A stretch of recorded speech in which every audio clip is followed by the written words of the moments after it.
I think we'll get started officially here. Maybe we'll do a quick go around of who we are and what brings us to today's call. And then we can do another round of updates and questions and all the rest. But everybody knows who I am, so I'm not even gonna bother with that. Susan, maybe since you're sitting in the middle here, do you want to go next? Yeah, I'm Susan Gately, and I'm on the south side of Lake Ontario, and I'm a freelance writer. And I'm also working on an educational video about Lake Ontario, and we hope to have that done sometime next year. So, by the spring, do you figure? By the spring? Possibly. That's a goal. We may not make it, but that's a goal. Yeah, and I also have a perspective on the lake of sailing around the lake with a cruising boat traveling around. So I do know there's another country on the other side. Yeah. Well, I want to come back to your plans for next summer because there's some updates I want to share with you, Susan. But we'll get to that later. Okay. Okay, so my name is Clarice Moyer, and I'm on that other side, that other country. I live in Mimico, which is a small neighborhood inside Etobicoke, which is just west of Toronto. Yep. And I'm also freelance. I do water policy research, and I've been learning to keep bees as well. So I'm interested in urban beekeeping and urban gardening, something a little closer to home, as I'm originally from Alberta, and I just wanted to get to know the neighborhood. So I live near Mimico Creek, and that's something that I'd like to get more involved with, learning to protect and tell the story of the creek just by my home. Yeah. Neat. That's very neat. Cool. Nice to meet y'all. Hello. Hi. I'm Ellen, and this is I have to keep an eye on this. It's in kind of a stage where caramelizing sugar can get burned very quickly. But I am in Austin, Texas. I'm the founder of an organization called Common Spark. We're a collective that does many, many different things in relation to the commons. And I'm one thing I'm doing, I'm working with the Commons Transition folks, and we're cataloging Commons at the commonstransition.org site. We're just beginning that process. And I am trying to get folks here interested in maybe doing some water commoning. I've definitely got some folks interested in doing some food commoning. So now that our project has found a good home, we're looking at what we can do here in Austin.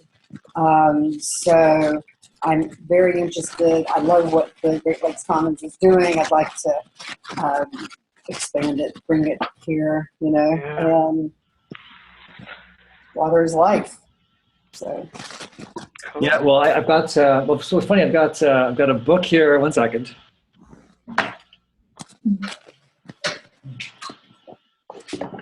So I've got 2 books on my thing here. One I've already mentioned is Susan's book about the love story of Lake Ontario. That it's been on the back burner a little bit, Susan. Sorry, but it's I got started and I got interrupted. But this is also, I guess, some of the basis of Susan's documentary work and educational work that she's doing around Lake Ontario. Because I got interrupted with that, Susan, because I started to read this, in which Ellen has a chapter about the Great Lakes Commons map as one of those tools. And so I'm also getting into that. So two people on this call have books, content that I'm working on. And I posted in the chat box the Common Spark Collective link, and I'll also do the Commons Transition one for anybody who's interested. I think as a bit of context for those, maybe you could speak more to this, Susan. I don't know how versed you were or felt you were in Commons theory or concept or practice maybe 2 years ago, but you've got a Not whole at all. chapter on your book, and you've really learned a lot of this on your own. And what was that process like? Yeah, that was very interesting. I looked on the internet and read articles on the internet, and a couple of days ago, I went to a workshop of water resource manager people at the state level. I have never gone to a gathering like that before. I've gone to scientific conferences, but not conferences of management types. And it was really interesting to run into one of these professional managers. He has a PhD in management, and he works for the New York Department of State. And we were talking about issues. He brought up the issue of how he thought the commons was going to be an increasingly important and maybe even a vital way to do future management of resources. And it about bowled me over that this, PhD bureaucrat was talking about the commons. So I think you guys are onto something. It might be starting to go somewhere. There might be a little bit of a shift in the winds here. Yeah, and I followed up with an email because I didn't have a chance to talk to him. How did you hear of this? And he had gotten his doctorate degree, and he said he heard about it in his academic program from I don't remember the name, but it was a Nobel Prize winning author. And so it is out there, and now some of these people that have been exposed to it are starting to get into administrative positions, and it would have been real interesting to ask him what his thoughts on implementing it were, but we didn't get a chance to do that. And I told him about this meeting and sent him the link, and maybe we'll pull him into a future one. It would be real interesting to get his input. Mm-hmm. There are academic conferences. I was in one in May in Alberta, Edmonton, Alberta, Chris's home province. Very much a graduate sort of post-secondary conversation around commons, governance, management, research, all the rest. But before I go on, we have a new person who joined us via telephone in the 8218 area code. We're just doing the introduction here, and we can't see you, but we'd love to hear from you and who you are and what brings you to today's meeting. Yeah, this is Lorraine Norgard. I'm in Duluth, Minnesota, and I've been following the meetings, though I haven't been able to attend, and so it's just fun to be able to get on the call. And I've been involved in the Lake Superior Binational Forum, and which has evolved and lost its funding from EPA, and now we are reforming as the Inland Sea Society. And I've been meeting just this week with a lot of artists about Lake Superior Day, including Ben Weaver and Children of the Wild and some others that are very committed to the commons and carrying the charter around the lake. So I just thought I would jump in at this point because the lake area-wide management plan that both the Canadian government and the United States and the tribes have a draft out is very exciting. That there is joint management of the lake, though there's much more to do to get all the stakeholders involved in a commons approach. Okay. Yeah. I'm so glad you joined us, Lorraine. I have so many questions for you, and I know we've emailed even recently, but it's so nice to have a real-time sort of conversation here. So we've gone. Did you hear everybody else's intros? I don't know when you jumped on. No, but that's okay. I can catch up. Yeah, there's 5 of us. I don't want to make everybody do this. 3 others, but me, and we're all sort of spread out geographically, which is great. I guess I'm just easy question. When is Lake Superior Day? Lake Superior Day is the 2nd Sunday in July. Okay. Every year. Good time. And it's usually a whole weekend. It often is from like Thursday to Sunday.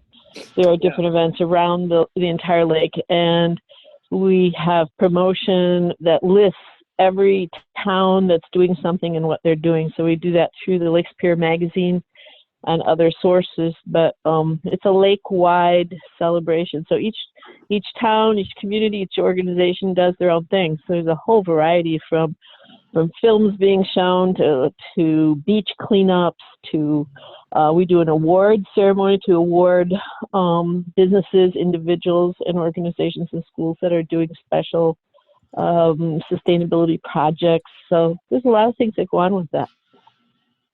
I'm looking forward to being on Lake Superior this summer. Nice. Many reasons. Just so you know, July 14th to the 17th is going to be a pretty big Indigenous gathering, mostly Indigenous people gathering near Sault Ste. Marie to talk about the Great Lakes. And so details to come, but that's also going to be in mid-July as well.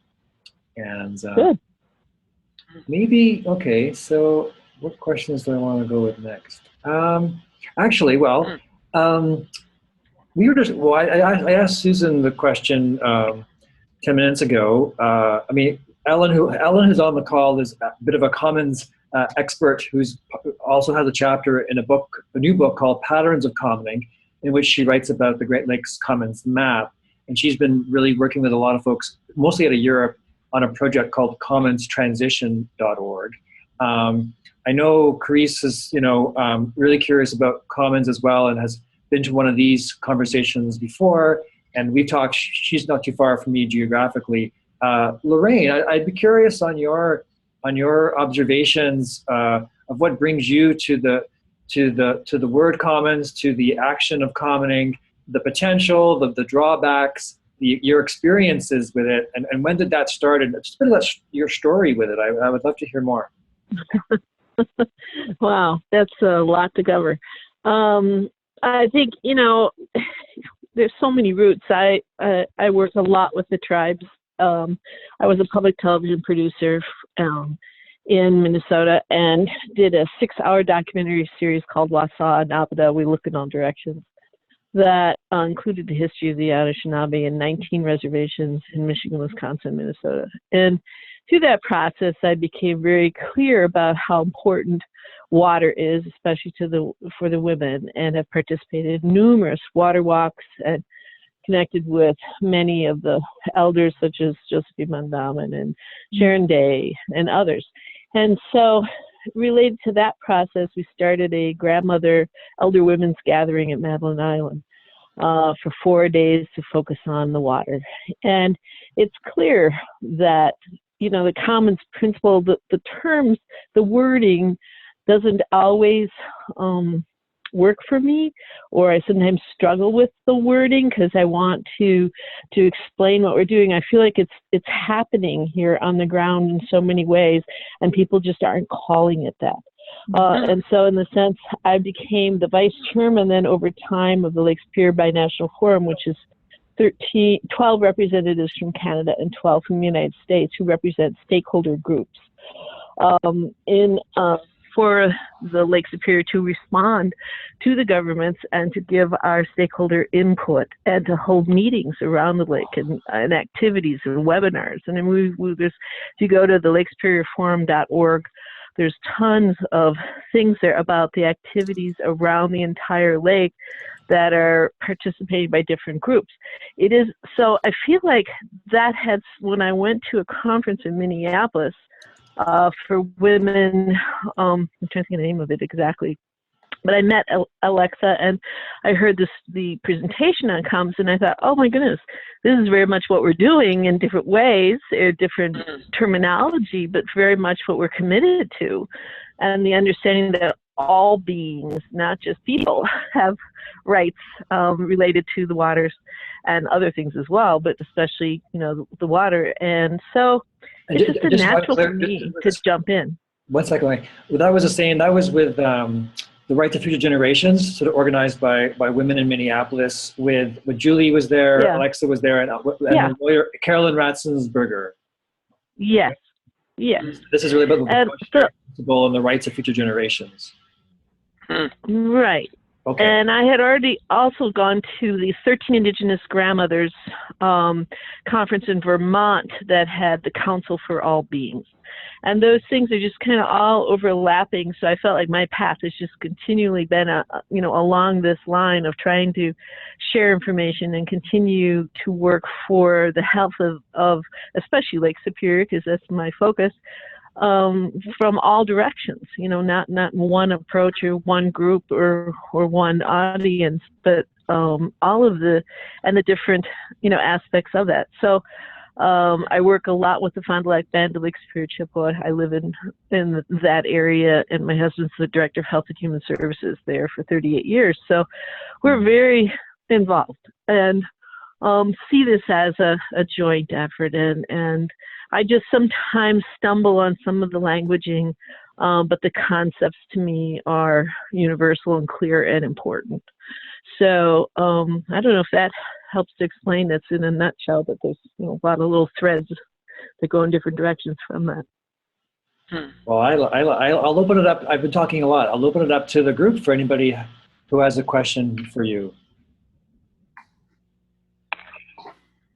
Anybody have a question? Follow on? Actually, tell me again the website or the location of information on Lake Superior Day. Well, Sure, try.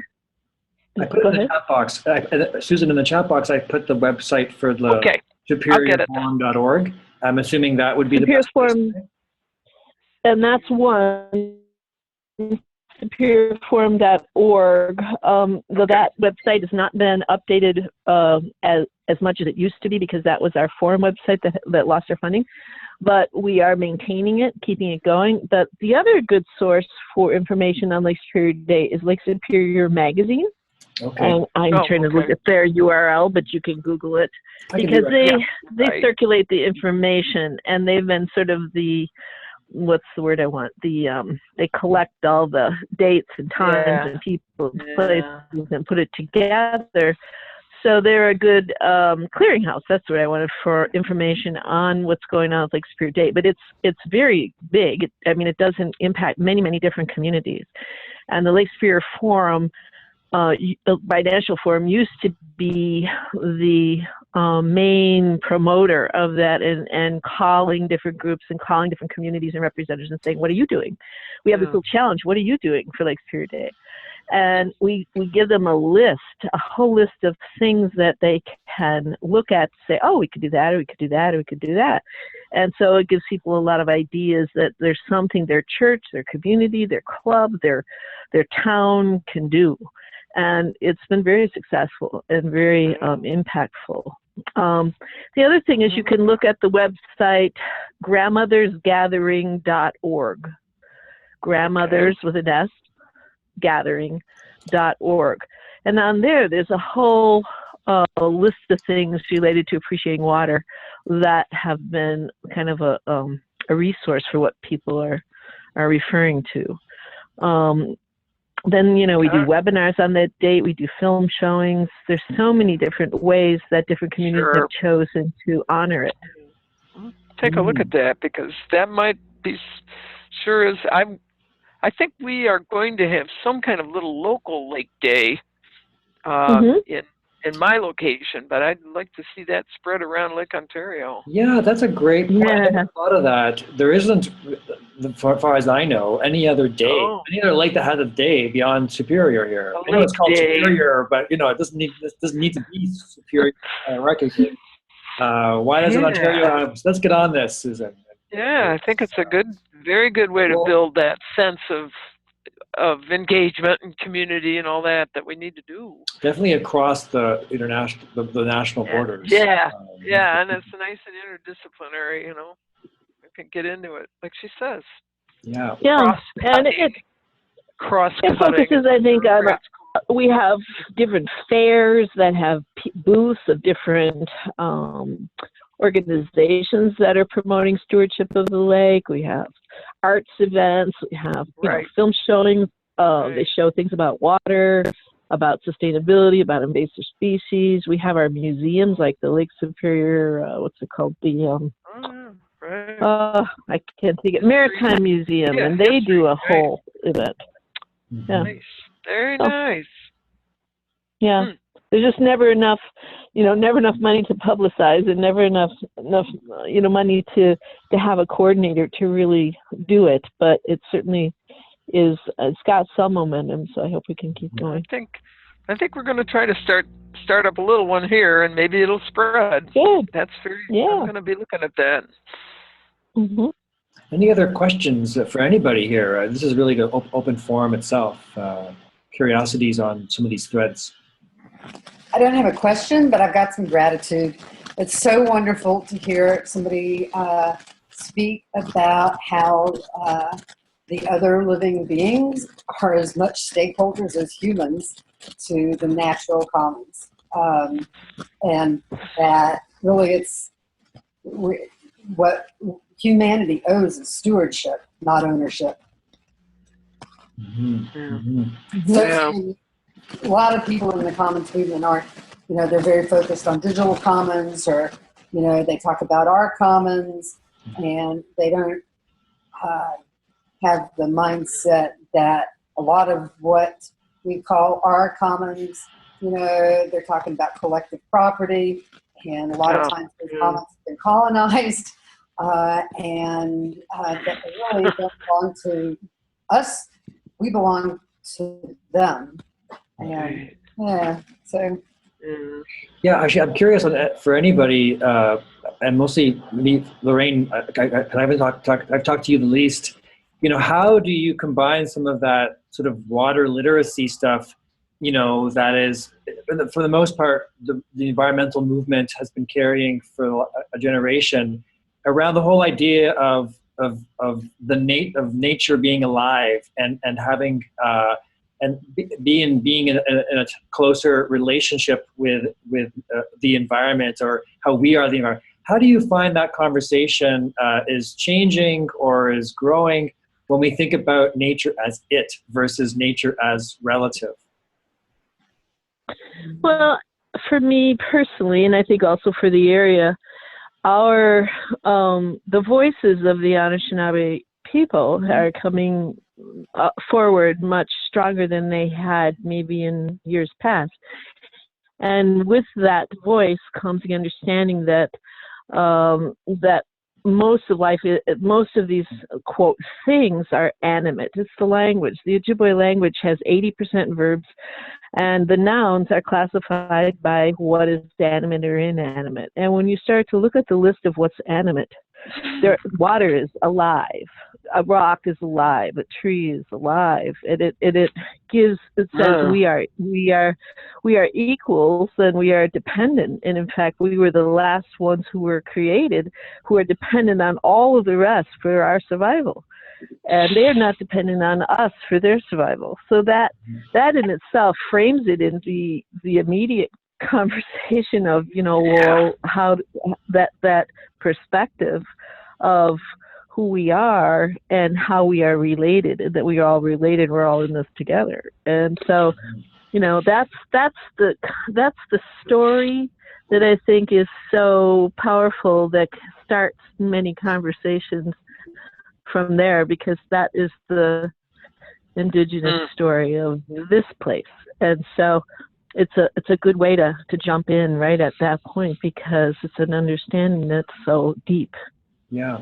I want to say hello to Pat, and I'd love to hear your introduction in a second. But just following that last piece, Lorraine, I'd love any advice or experiences on how can you communicate what you just kind of said to a non-native audience?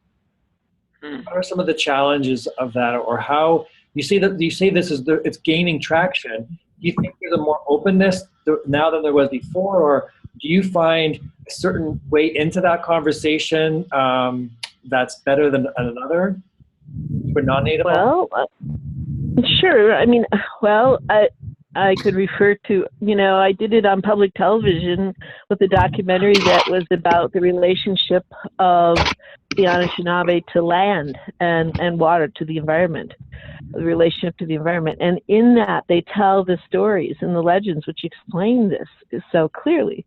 So one way is public television, and I think it's underutilized in our neighborhood. And then another way is simply at meetings and in different conversations, having these stories on hand, and a short, condensed version. The long forms are very there, but starting with that and say, what is this when you hear this, and that, what does it mean to you? too. How do you reflect on that, and how are we interrelated? And the conversation goes from there. When we describe, well, how would it feel if these things were lost? How would it feel if these things are not there? That's a more negative approach, but it also does strike in people another kind of caring that goes beyond their own kind to the rest of, and how it's interrelated.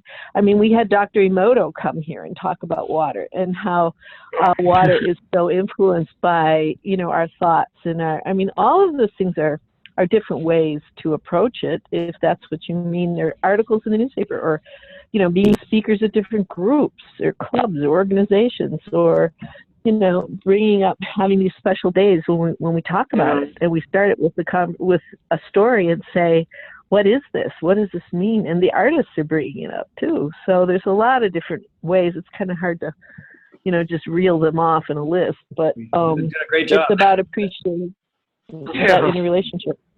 Thank you. I've taken some notes here, and I will try to update our blog posts on these campfires for those who can't make it with this video and some general notes. I wanted to say hello to our new guest here. Pat has joined us via video. Hi, Pat. You wanted to say who you are and what brings you, where are you as well, and maybe what brings you to today's call? Hi, can you hear me? Yeah. Yeah. You don't know until you test these things out. Oh. Exactly. I'm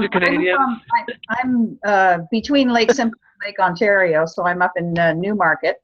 Mm-hmm. And I've been active in environmental advocacy for many decades. I had a farm for 25 years on the Oak Ridges Moraine. And when you have a farm, you definitely get involved in, all kinds of different initiatives. And at the time, it was, the Greenbelt Act, Lake Simcoe Protection Act, and the Oak Ridges Marine Protection Act, and all that has impact on the Great Lakes. So everything, it's all connected. All the water is connected. And I just recently went back to college and did a post-grad certificate in aquaculture for the restoration fisheries side of things. And that really opened my eyes about watershed and lack of integrated watershed management. So I'm interested in the Lakes Commons because, that's the biggest repository of water that, the world identifies as fresh water. It's in first and foremost in most people's geographical minds.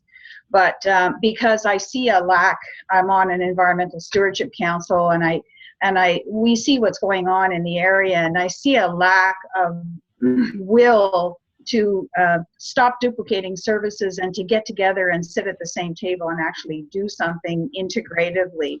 So that was my reason for being interested in the Great Lakes Commons and the work that you're doing there. So with the postgrad that I did, again, I see even more reasons why we have to start thinking more integratively. It's just a question of will, right?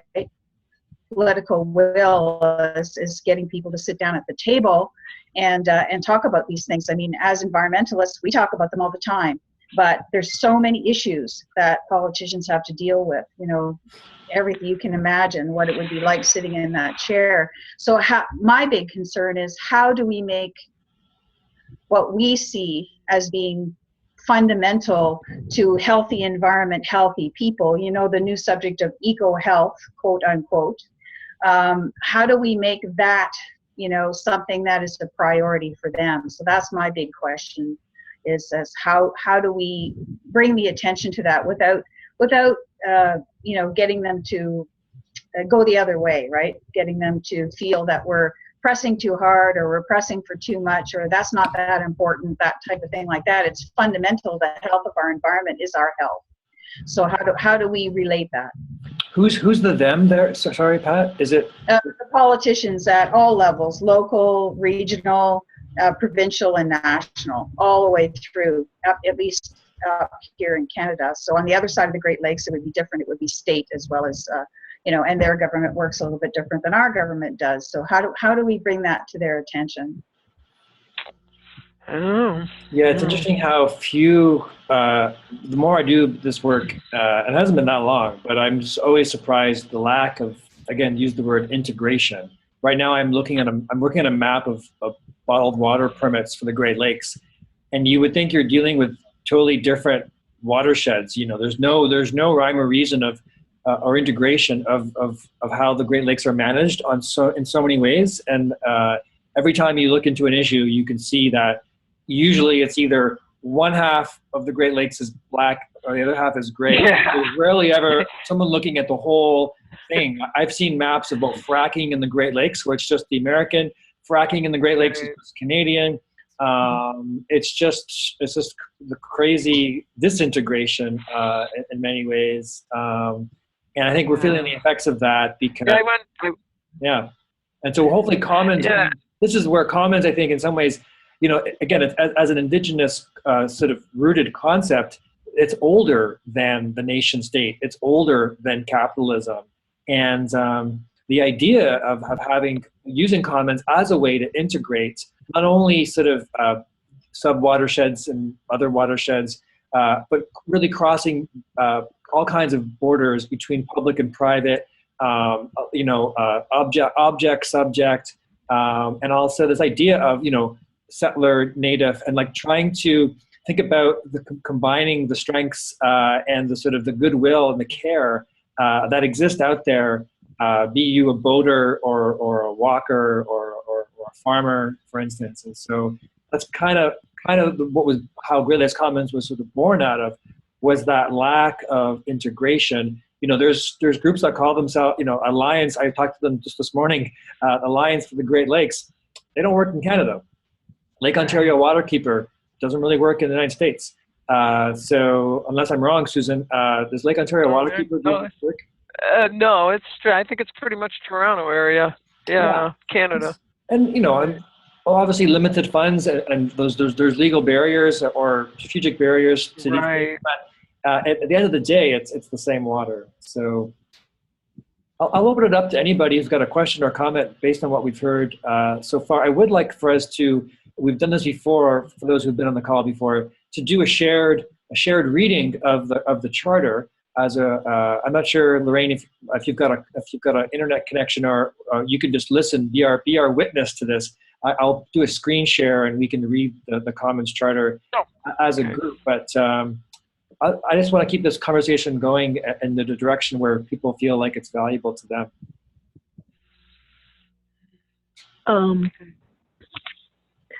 Just one last comment I wanted to make about the discussion about the lack of integration and the lack of how it's divided and each group has their own special interests, etc. That I guess that's where my hope for the Lake Superior Binational Forum and the Lake Superior Binational Program, which is governmental, which is between both United States, Canada, and the tribes, is my greatest hope for an example of how it could work. Doesn't mean it's there yet or anything, but it has teeth, it has reality, it has funding. And their joint goal is zero discharge in Lake Superior. And that in itself is such a huge mandate that brings in everybody. And all the different businesses, the industries, the governing bodies, as well as the people, the stakeholders, the individuals. So I keep hoping that that's an example of this in action. Though it needs a lot of improvement, and funding is one of the biggest stumbling blocks, and getting joint funding. And hopefully that barrier can continue to be broken down and finding new ways to get funding sources that can support joint work. That's all. And really, thank you for that. Again, I want to follow up on a little bit. So this idea of Canadian, American, and the sort of Indigenous tribes working together, in Canada, those tribes, I guess, would be First Nations. I'd love to hear a little bit. Say it again.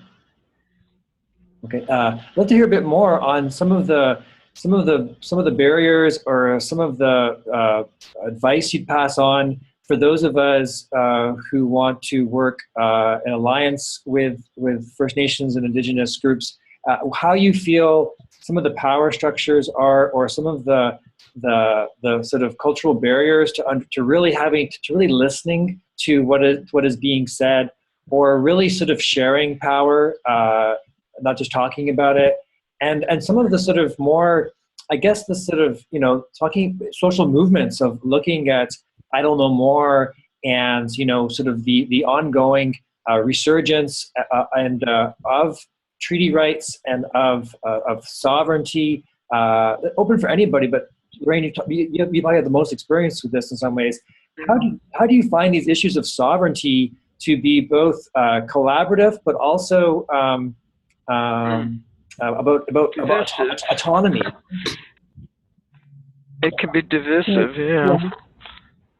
Well, I'm going to give the best examples. There are certainly exceptions and negative examples as well, but the best examples that I've seen are the Great Lakes Indian Fish and Wildlife Commission, which had 11-member bands, which would be like 11-member tribal nations. I know there are different terms for this in Canada, and forgive me if I am not accurate in that referencing.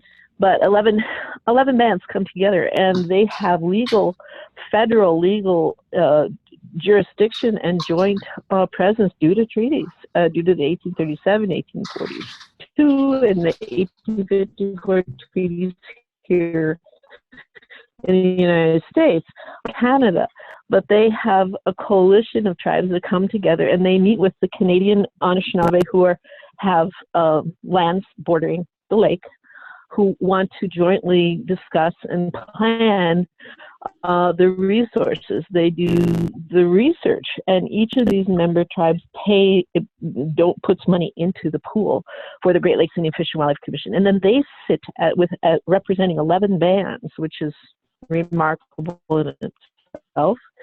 And they sit and represent them at the table for the governmental working group meetings between Canada and the United States for the regulation in the United States Environmental Protection Agency, EPA, for the regulation of setting the goals and the regulations for pollutants and invasives, et cetera, and watershed management for Lake Superior. And they have, either, I don't know if they're monthly or they have working groups, and they have task committees that are both Canadian and American and tribal membership. And they have a lot of decisions. And the forums, there were supposed to be 5 forums set up, one for each lake. And the most active was the Lake Superior Binational Forum. And we always said, why is it called binational? It should be called multinational, or it should be called international. Yeah, because it should be that recognizing tribal governments as an equal, not as a stakeholder group or a special interest group. It's a government. So, but the tribes preferred to be included on the governmental in the governmental meetings, and not so much for the forum, for the public outreach, because they felt they could reach their own communities. So they didn't participate as actively on the actual leadership of Lake Superior Binational Forum, though they were invited to do so. But it's just been an interesting to observe this. So, and the Lake Superior Binational Forum, which is the stakeholders and the outreach basically for this governmental group, had been going on for 20 years. And the past 12 they've been the most active, and just recently were abolished by the United States side by the EPA and the Canadian side by the Environment Canada. I don't know the right acronym. But yet it's interesting, this lake-wide management plan that's come up for 15 that I sent the draft. They're calling for outreach and education and stakeholder input. Great. So here we go again. So we're, in our comments, we're asking for a reinstatement of the forums as the best way that we've had to reach the public. And we have 4 meetings a year, 2 in Canada, 2 in the United States, in different communities every year around the lake, and have experts come and talk about issues in that particular area or at this particular time, and invite the public to talk and to speak and to give their questions and their concerns. And then this is report sent back to the report and put online. And then we have webinars during the year. I mean, there's a lot of things to learn from this experience. And I think, it's been a really good one. And I'm not saying it's not full of flaws, but at the same time, I sure want to, keep building from that example, because I've just been so impressed with how effective it's been, and tribes have had a very active role in this. So I'm not saying we're including all the voices of all beings, or the voices of all groups, or, or the youth, or whatever, enough, and how to reach everyone is always a challenge. But at the same time, I think it's a step in the right direction. Wow. And so thank you for all that. And there's another website to look at, which is Ojibwe, OJIBWE.org, Ojibwe.org. Yeah. Which is the television series, and has lots of material in there about the Anishinaabe perspective. And then also going to Great Lakes Indian Fish and Wildlife Commission website, which is GLIF, as in Frank, WC, Great Lakes Indian Fish and Wildlife Commission, glifwc.org. And they have the most outstanding newsletter that goes out to all the bands, to the tribes and everyone, free. It's a tremendous resource for environmental issues around the lake. Okay, so that last link was, sorry, GL, That's the wildlife one was what? GLI, Yeah. G as in girl, L as in, or lakes, and then I as in integrate, GLI, F as in Frank, W as in woman, C as in cat, .org. GLIFWC.org. Check it out, especially their newsletter. I'll put it in the chat box for everybody. Okay, so I guess because one of my questions was, where is this story? Is this story being told? You talked about your experience with public television and education. Like, I think what you were talking about there was this sort of narrative of this collaboration, not only for the forum, but obviously the different aspects of the working groups. And I really think that kind of story needs to be shared more, so that when sort of, books like I'm holding up here, we can't see, like Patterns of Commoning, people are talking about examples of this. I think this in some ways isn't a good example of that, but it really needs to be told, I feel, in a sort of, 10-minute sort of condensed way, where the average person who's not from the area or familiar with sort of the ins and outs can get a sense of the sort of the power, the depth, the sort of the reasons why, and the sort of the kinds of positive changes and direction that such a collaboration can have. Because I feel as if the news is usually about what is not working versus what is kind of working. And I think sadly what's partially part of your story is there is like that the binational forum itself, as you have said, has lost its funding, and how you're sort of advocating for it to get back, because that did seem like a functional, an existing way in which there's these conversations and these decisions could be jointly made, and to trying to not lose the few things that we do have, or to bring back some of these institutions that we've lost. And I know in Canada, with our previous federal government, we've lost a lot. And so I think I will share these resources and look for that sort of narrative out there to share more. I would also mention the name John Jackson. John Jackson is the vice chairman for Canada for the Lake Superior Binational Forum, and he is on the LAMP committee, and his email was on that paper I sent to you, Paul. Yeah. And he did the comments on the plan, and he's an outstanding historian about this process. Yeah, I've emailed John. I don't know that it's written per se that way, except I've seen him face to face, and I've said, John, I've emailed you. Can we talk? And he has said yes, and he has still not gotten back to me. I will try yet again. I'll use your name I'll prod him to help. We're trying to get a hold of John Jackson. Yeah, I'll try to help you in that regard. But anyway, he is certainly this history is written somewhat on the website of superiorforum.org, but it's certainly not all of it. And there is still a gap between the workings of the governmental committees and body, the work group, etc., and the actual stakeholders, nonprofits, etc. There's kind of a gap there in terms of communication and different things. As we all know, people working for governmental or tribal governments also are in a different role and situations than those who are in organizations or on their own or independent. So it's a different set of situations. Anyway. Yeah. I'm curious about shifting gears a little, unless somebody has a follow-up to some of Lorraine's threads. But Pat, you did mention the green belt, and I wondered to know if we could think about what is that for those who aren't from Southern Ontario, and how the green belt approach to protection across various jurisdictions could be seen as a commoning or stewarding that is a break from some of the previous ethics and management regimes. I'm not sure, I don't want to put you on the spot, Pat, but if you had any words around your experience. I'm happy to comment on that. Green belt, I feel like looking at these examples that are in some ways regional, but have elements to them that we could all benefit from, thinking about working across differences. Sure. I mean, the Greenbelt Act was, it was a stupendous, thing that happened at the time. And then, of course, 10 years later, it's up for review.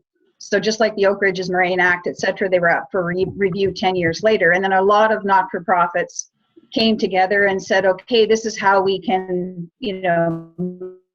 make it better. So not exactly sure where that stands now. I haven't been following the review and the reports on the review. They've all been submitted, and where it stands now. You may know a little bit more about that. But that green infrastructure isn't just what we make man-made infrastructure. It includes natural capital as well. So it's it's the wild areas, the natural areas, as well as all of the green infrastructure that we make, and how to protect that concept when you're building cities and you're building road infrastructure and you're putting in energy conduits, is how to protect that so that we're forward thinking. We're looking at saving or preserving or protecting, whichever you want to call it, all of the above, any type of green space, because again, that goes to the study of that new field of eco-health. I just attended some free web sessions at the Laternal conference up in at the Nottawasaga Inn, which was all about the subject of eco-health, is trying to tie that green idea into everything, into all of the, the model of what our Western society is how to build better cities, how to make sure that we get better health out of what our cities are giving us in terms of, social, environmental, and economic responsibility. So Greenbelt is an important concept. And aside from the Greenbelt, commenting on that, I thought of something while I was listening to the gal talk about the Indigenous coming together. I was recently at a day-long workshop for a Cottagers Association, FOCA, the Federation of Ontario Cottagers Association. And that workshop blew me away. I am stunned. There's 500 different associations who are protecting their little lakes that contribute to the Great Lakes and other lakes, that they're protecting their lakes because they have a vested interest, because they have property on those lakes. And the science that they're doing, that the Ministry of Natural Resources and Forestry is no longer doing, is amazing. They're monitoring their water, they're monitoring invasive species, they're making sure that logging is done properly, because of course they have a cottage on those lakes and they want to protect their own interests. But they're doing the science that the government is no longer doing. And the types of committees and conferences and papers and things that they're contributing is unbelievable. I was really impressed by these people, and they have an amazing website with a lot of resources on it. It's kind of like a smorgasbord of resources. It's FOCA, FOCA.on.ca. So FOCA.on.ca, and they have amazing resources on that on that website, and I was just so impressed at how professional they are and how they want to do better and better science, and they want to do better and better protection, because each one of those little lakes and each one of those watersheds is contributing to a Great Lake. And I think that's very, very impressive. These people are very organized. So another way perhaps to capitalize on some of the things they've already done, and then maybe look at how they did it, because they're so well organized, and ask them, and they're very friendly and free with they say, come talk to us. Maybe look at how they've gotten different parties of government together and the public together, and maybe build on that model. So they really impressed me, and they would, hands down, it goes without saying, they certainly have a sense of greenbelt, although they probably don't use that word, because in the Cottagers Association world, it's a whole different set of vernacular, and we all have our little territories, and we all get hung up on the way we, things. But I got to tell you, they're doing some impressive work. So I was really impressed with their ability to integrate on their own, if in terms of their own, on their own behalf, and at the same time protecting the environment in leaps and bounds. Yeah, I'm really curious about, and I think I've met Terry, who's I think the head person at. Oh, Terry, yes. Yeah.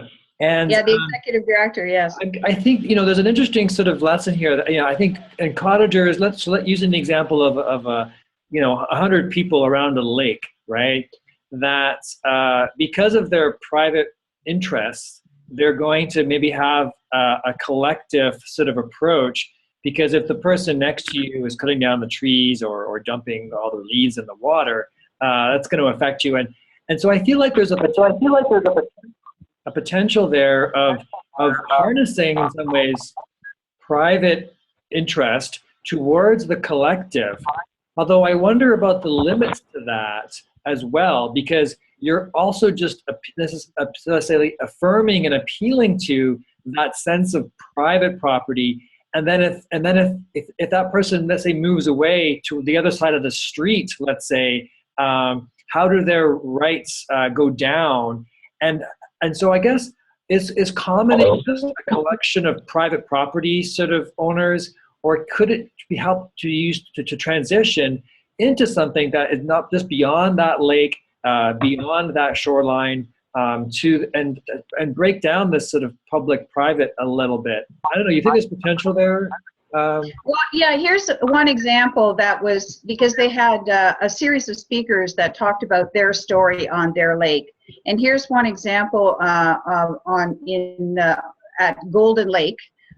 They had identified, the Ministry of Natural Resources had identified the invasive species rainbow smelt, and the walleye population, because of course I just graduated in aquaculture, so my interest is in fisheries, is the walleye population was suffering terribly because of the rainbow smelt. And the Ministry of Natural Resources said, well, it's invasive, there's nothing we can do about it. So these cottagers took it upon themselves to hire a naturalist and come in and do some studies, and they found out that the ministry was using the wrong size net to be able to sample the lake, so they used a smaller size netting to sample the lake, and they found that they could catch these things very easily, and that there were spawning runs for smelt.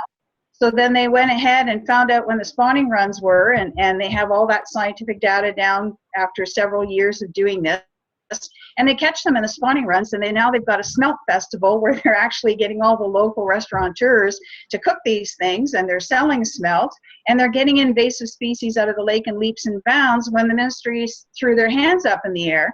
So they had the wherewithal to just keep doing the science and say, well, somehow we have to save our walleye population, because that's not just for us. That's for all of the people that use Golden Lake, and that tourist business is really important for the economic health of the area. So there was a larger concern there. It wasn't just about their walleye, it was about everybody's walleye.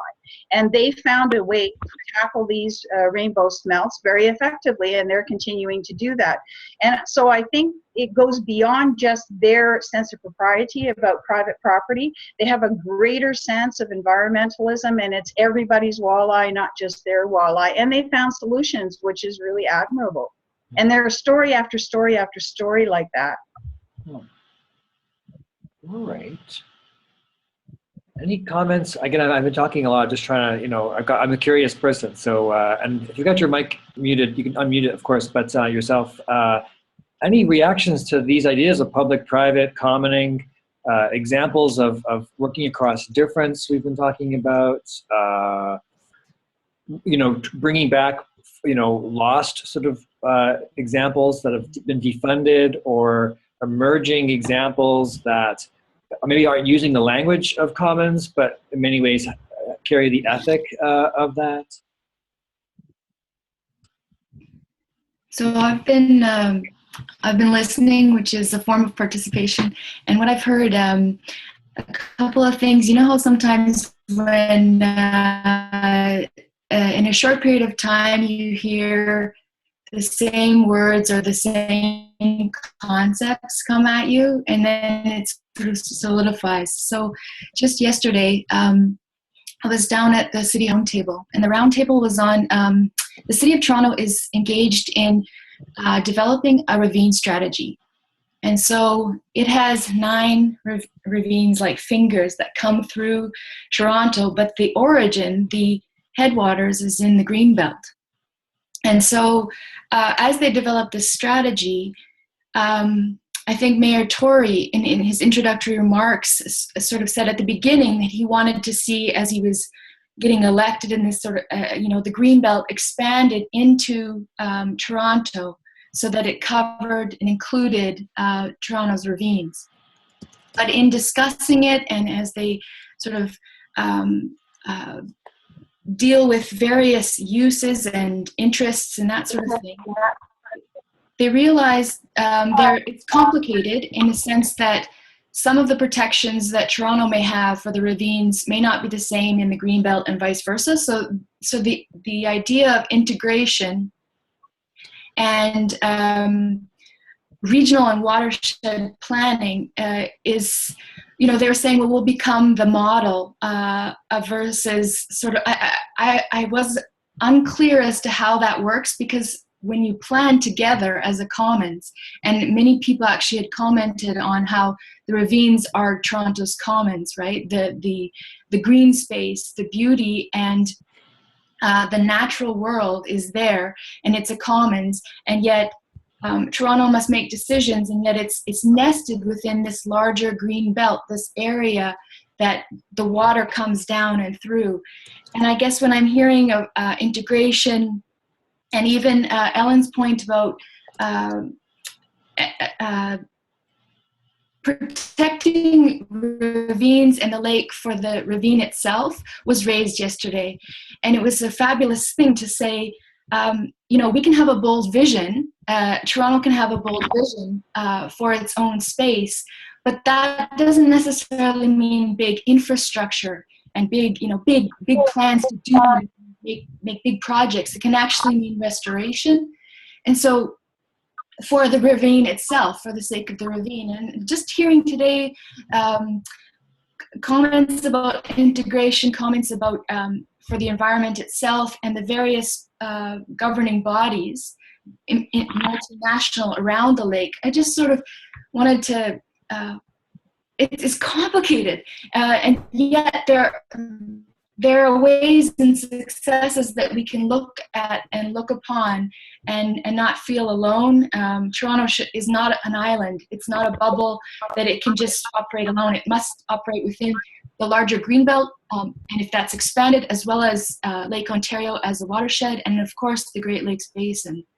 I just feel like it's nested, and we can't operate as though, the power of the city. Ellen, I'd love to hear your thoughts on this idea of nesting and polycentricity, and some of these, again, commoning strategies that, for most part, we don't learn about in resource management or political economy or whatever. My thoughts were kind of on another thread, so if I can go through the thread that I was, because it relates back to this one, so I'm going to try to bring it together. So when we look at commons, a lot of times they're resources, right? That they're the water, or the Linux code, right? And we think of it as a resource, and the commons is actually kind of an emergent transcendent. So it's made up of the resource, plus the community, plus the rules and the practices that the agreements that the community uses manage itself, meet their needs, and steward the resources.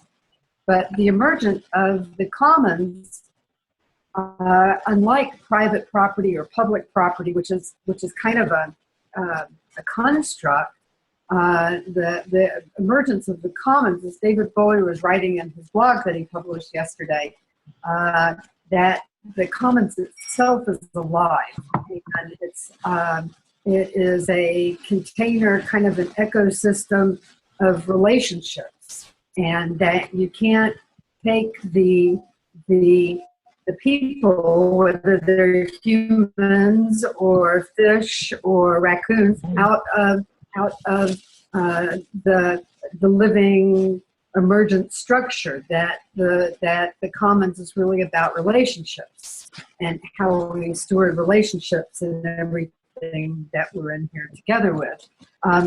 Okay, now I've forgotten what your question was and how we bring this back. Remind me a moment. Well, these relationships, I think, are the real sort of core. However, we have circles of relationships which need regular attending. Not the same, but there needs to be a structure of maintaining and developing those relationships of trust, of knowledge exchange, of decision making, of leadership. And so I'm just wondering, like, what kinds of concepts or things, because I think, again, most of us are used to either, I have my piece of property, there's the 3 levels of government, and everything else is kind of like just strangers, or it doesn't affect me whatsoever. And or if I buy something from the store, it's me in the store. Like, we have, I feel like, a handful of models which talk about relationships between different stakeholders. And yet what I'm hearing from the group today is, through different examples, Lake Superior Forum, through Greenbelt, through ravines, there's a whole lot of relationships that we don't necessarily have a way of holding together in a meaningful way, beyond just the ones, the idea, wouldn't it be great if, but we really lack the sort of follow through on actually making sure that people who are affected by the decisions have a say in those decisions, and that we're considering not only this generation, but the next generation. We are also abiding by previous agreements when it comes to promises and treaties, and we're sort of having this integrated relationship thing. This is really sort of the heart of commoning, and I feel like people, working in this area, the longer they work in it, they have a more sophisticated way of talking about relationships, because not all relationships are the same. There's a nuance, or there's a taxonomy of relationships that I'm just curious about. Oh, there's so much. So when it seems like managing commons, and Eleanor Ostrom spoke about polycentric assemblies or polycentric forms of governance. So when you're looking at say a water commons, and if you're looking at the Great Lakes commons, you could look at the entire system of the Great Lakes. You can look at the different cities, you can look at the different lakes themselves, the different watersheds fed by rivers or streams that feed into the Great Lakes. There are, so each of those, you can have different levels of assemblies that work together with the whole.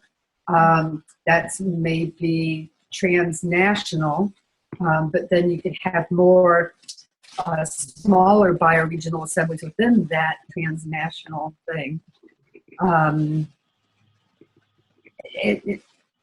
There's so many different examples out there now. Looking at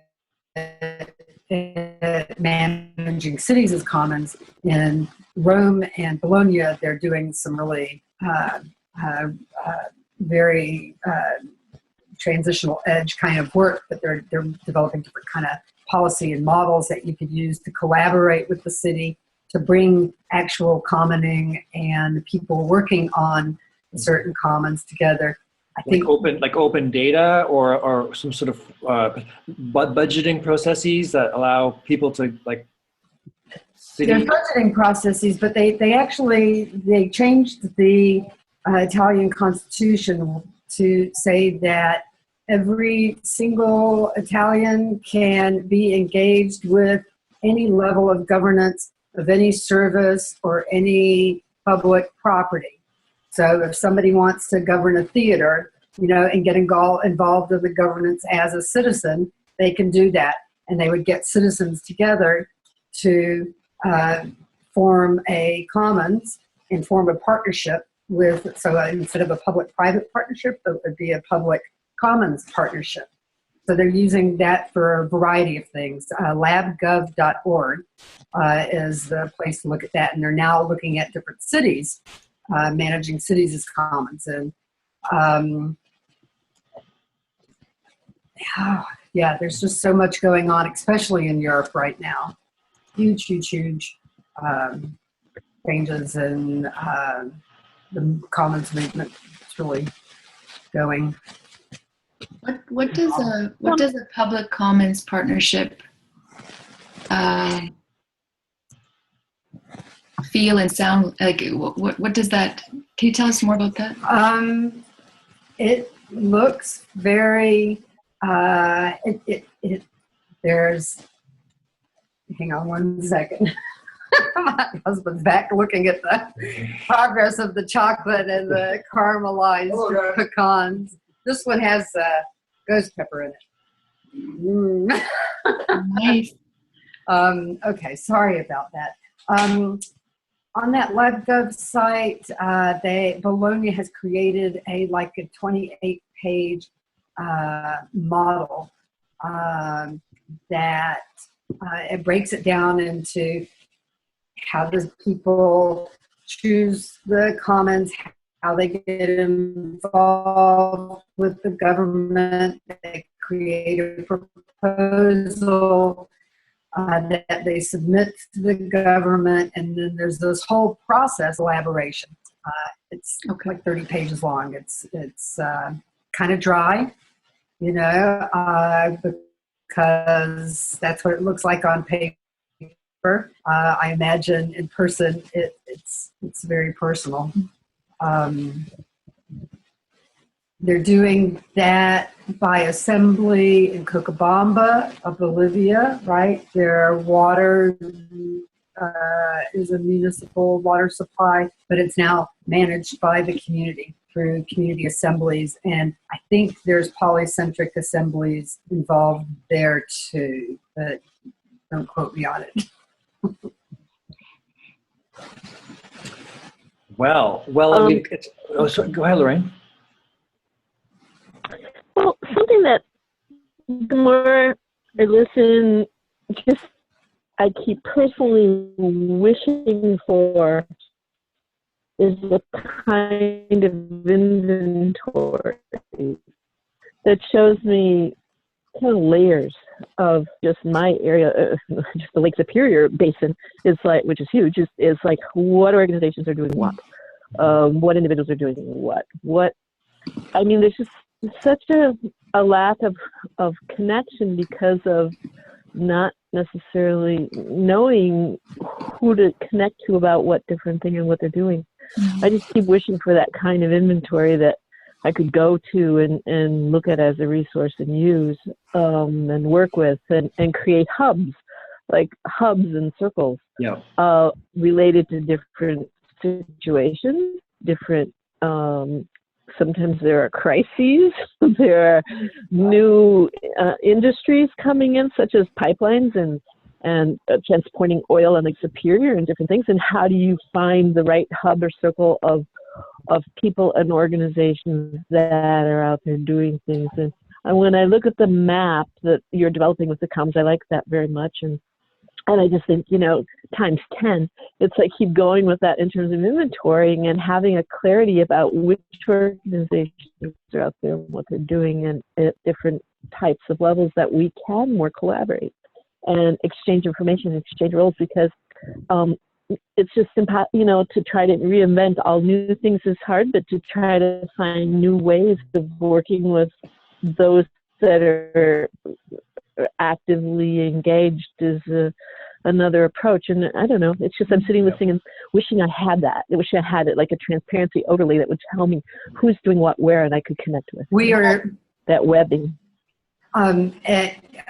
We are starting to develop that at commonstransition.org.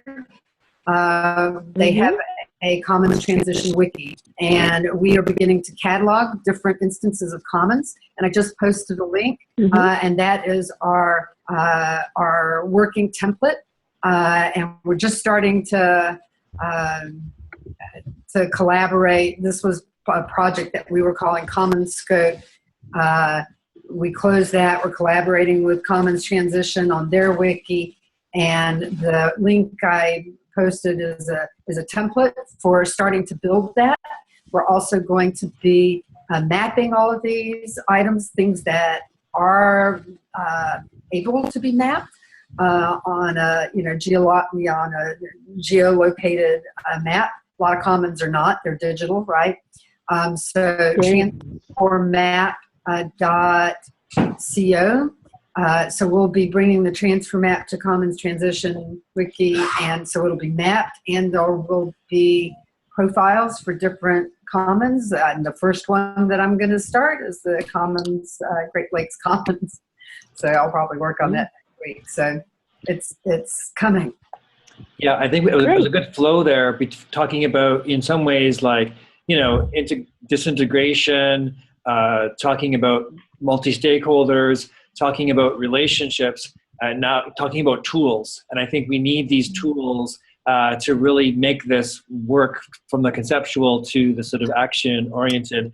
So, Lorraine, if you want, I will email you the chat box, which has many of these links in it if you're interested, Lorraine. I've also Ben Weaver, who biked around Lake Superior last summer, for those who don't know, has been doing a lot of stuff with Great Lakes Commons, and he just has finished 10 small reports on his journey on the Commons map that we've posted. And because the idea of the Commons map was partially to sort of answer Lorraine's question of who's doing what in the lakes. And so I encourage people to add, if everybody spent 10 minutes adding what they're up to or what they're passionate about or what they could offer, then we're in some ways creating a knowledge economy here to help us solve these complicated issues. We've got 12 minutes left. I wanted to do a reading of the charter, but are there any last comments from the group around these issues of tools or examples? I totally agree that we need a great big flow chart. That would be great. Yeah. It's surprising, especially the work that I've been doing around Lake Simcoe. I did my internship with a not-for-profit, is based out of Lake Simcoe. It's a new not-for-profit, the Ontario Water Centre. And I did my internship with them, and I did a big report for them on the feasibility of aquaculture projects with Lake Simcoe. And when you start, I did a survey and an analysis and then wrote the report. And when you start digging to see who's out there, boy, you find a lot of people that are out there. And a lot of them never get any kind of recognition. They're not on any list anywhere. They're just groupings of people. They're not registered not-for-profits. They're just committees, ad hoc committees that have gotten together over a crisis. Right? And they've solved a problem, and then certain individuals have decided to continue on because they have a certain expertise or a certain acumen in a certain area. And all of those people are unsung heroes, and they're not listed anywhere. You can't find them on local municipal websites. You can't find them on regional websites. You can't find a website for them because they're not, they're not a not-for-profit with a website. So there's so many people there, and what shows up on committees, let's say a committee that meets for protection of Lake Simcoe, are the bigger players. But the bigger players are made up of all those small little groups. So how effective are these tools if we're only talking about the bigger players and we're not talking about the people actually in the trenches who started all this in the first place and who don't have the time, family time or business time or whatever to dedicate to being on a bigger, level committee. So I think these tools are great, but I think we have to, try and beat out of the bushes some of the people that are right there in the trenches, and they become incredible resources. And I think that's an important aspect of the flow chart idea, is that we don't forget the people that are down there in the trenches fighting all these crises, which then sooner or later become a legislative act or become, an agreed upon, commons way of dealing with a particular issue, in perpetuity. So I think it's the little people that are important. How we find them, that's a whole other thing. I found a whole bunch of them because I happened to do, my internship and write a paper, but not everybody's going to be doing that in their area. So is there a way that we can encourage more, a greater effort to list all of these people in all the different areas and then pull that together? How can we do that? So that would be my big wish, is that we could somehow light a fire underneath everybody in all the major areas around the Great Lakes and say, okay, bring to the table those names and let's put them together in a resource list. So may I just add list, but also connect. So there's ways of identifying what people are doing and at what scale and how those interact, like the lines between the nested spots. So a neighbor to neighbor, or in the trenches, like you're saying, to community groups that are more organized, to citywide or other form, so that it's not just a long list that one also has to sift through, but it's almost like a web,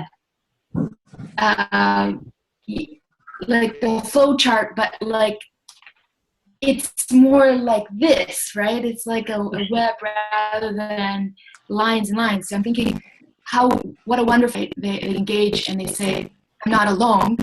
I am nested in this huge commons, and this is my little bit, but I have connections to all these others. Yep. Yeah, the ties between are visible. So yeah, I don't want to go past 4:30 for people's time sort of stuff. Susan, I muted you, but I can unmute you, Susan, if you want. There you go. Oh, just saying, GIS type layering might do what she's suggesting, where you can impose one layer after another on a given area, from the grassroots tiny group right on up. Well, I would encourage anyone to use the Commons map as their own, to at least do a little bit of this in the weeks to come. We are actually applying for a grant in January, so I'm trying to encourage as many news stories as possible, so the funders go, wow, these guys are really connecting the dots, as we could say. I had a quick email with Ontario Waterkeeper, Colin, Pat, regarding the Ontario Water Centre. And so maybe something needs to be on the map about that new center. You guys have got a brand new website, some new projects. I'd love to sort of put that on the Commons map as soon as possible. But back to the little people, I think, the reason why the charter existed was we weren't trying to get the ear of our governments and the big power players.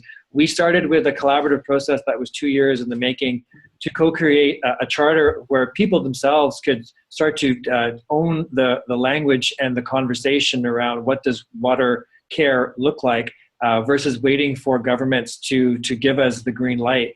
And so we really try to highlight that in our work, and we map, for instance, where people are who've supported the charter. Sometimes we take little quotes of what they've said, and we share that to inspire the visibility and the sort of the grassrootsness of it. We really consider ourselves one of the few Great Lakes wide grassroots. I think so. Did I get lost? Did I get lost there? That was interesting. We're fearless leaders. What happened? Oh. That was the craziest thing. I was rambling too much, perhaps. Okay, I would love to read this charter with everybody while we are here. Lorraine, if you don't have a copy, Oh, there he is. Oh. can you see the charter? I have it. I would love to do just a group reading, and we could just go around, and I'd love to do the very last part together. Does everybody, can everyone see it off my screen? And Lorraine's got a copy. Everyone can see it?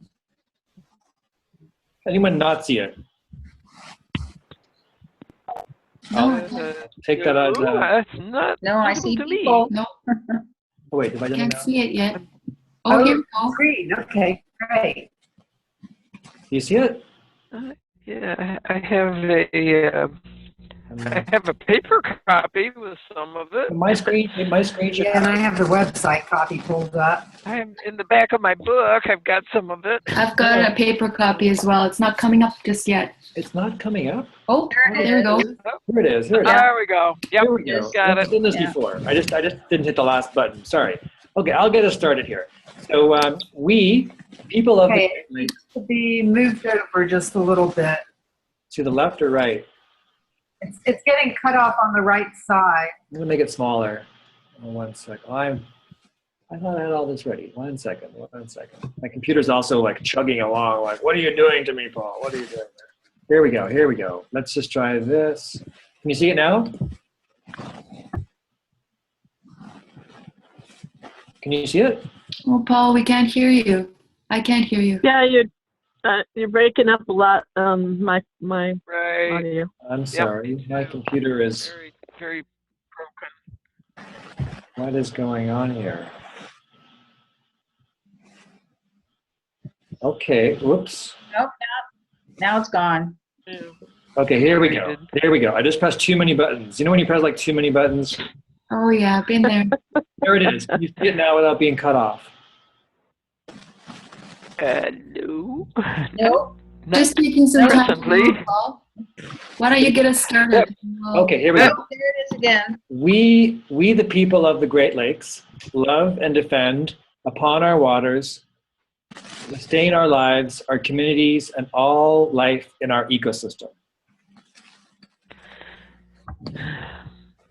I'll do it. It is therefore with growing alarm that we confront a painful reality that despite decades of effort, the lakes are more threatened than ever.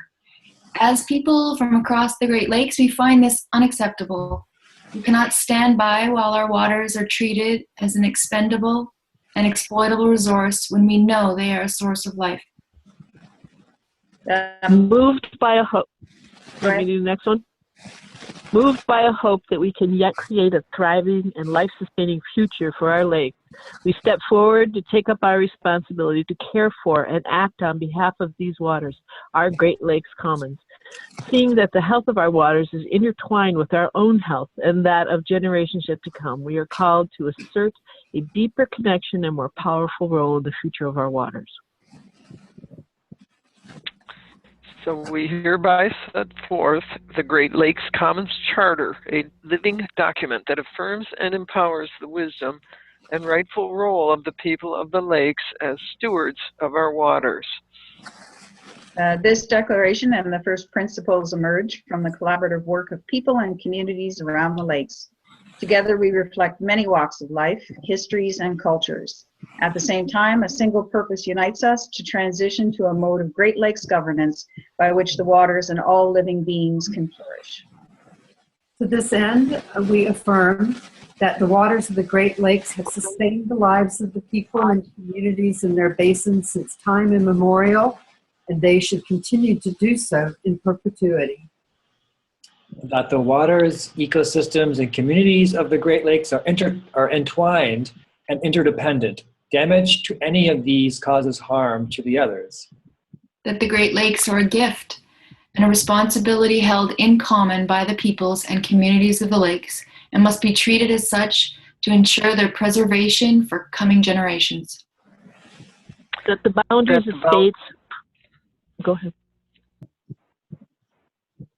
That the boundaries of states, provinces, and nations crisscross the lakes but do not divide their natural integrity.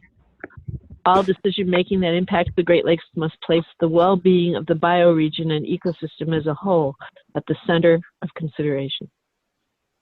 That the inherent sovereignty and rights of indigenous peoples as codified in treaties and international agreements must be upheld as foundational to commons governance. Therefore, we join our voices in affirming the spirit and necessity of this declaration as the foundation for a renewed relationship and mode of governance for our Great Lakes Commons. We welcome the wisdom, standing, and power that this document will accrue over time to shape the history of our lakes. We invest it with our hopes and commitment commitments to that future and to the future generations who will inherit the legacy of our actions. And together, the last part, in signing Signing the charter, we embrace our responsibility, individual and collective, to act on behalf of these waters and future generations. Yay, we did it. That was a bit of commenting right there. And I wanted to thank everyone so much for your time today. And we'd read that in Milwaukee with our leadership council together, and also the last part together. And it is, I think, makes a difference when you do it out loud and with other people.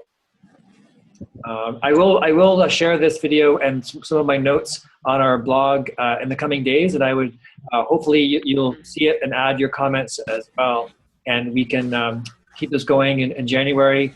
Well, the third Thursday of the month, we'll have conversations about the charter. We're going to pick some themes to follow up on in the new year, and so yeah. So thanks for your time, everyone.